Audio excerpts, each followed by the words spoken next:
नमस्कार दर्शक बंधु आठ नोडिया आपको पुनः थोड़ा स्वागत माड़ी आसूची मौसुमी वायु जून 4 रे केरल छुईवा संभावना अच्छी दर्शक बंधु कौन रही पाणीपाग खबर जाना कि पूर्व भिडियो को लाइक करने सहित आगे भिडियो देखा चाहते सब्सक्राइब करेंगे आइकन को दबाई रखिए। सूचना अनुसार दक्षिण पश्चिम मौसुमी वायु अग्रसर पाग अनुकूल दक्षिण पश्चिम बंगोपसागर किसी अंचल दक्षिण पूर्व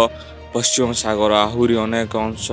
संपूर्ण अंडमान और निकोबार द्वीपपुंज को छुई सारी मौसुमी आगामी 2 ରୁ 3 दिन मध्य मालदीप कौमारियान अंचल दक्षिण पश्चिम बंगोपसागर आहरी किछि भाग केंद्रीय बंगोपसागर किछि अंश तथा उत्तर पूर्व पश्चिम सागर किछि अंश उत्तर पूर्व पश्चिम सागर किछि अंचल दक्षिण पश्चिम मौसुमी वायु अग्रसर होबा पाए पाग संपूर्ण अनुकूल रही। जून 4 तारिख सुधा मौसुमी केरल छुईवा संभावना नहीं सूचना दिया जाइछि। तेबे ओडिशा को मौसुमी केबे छुईब वर्तमान सूचना कोनोसी आकलन करा जाय नहीं।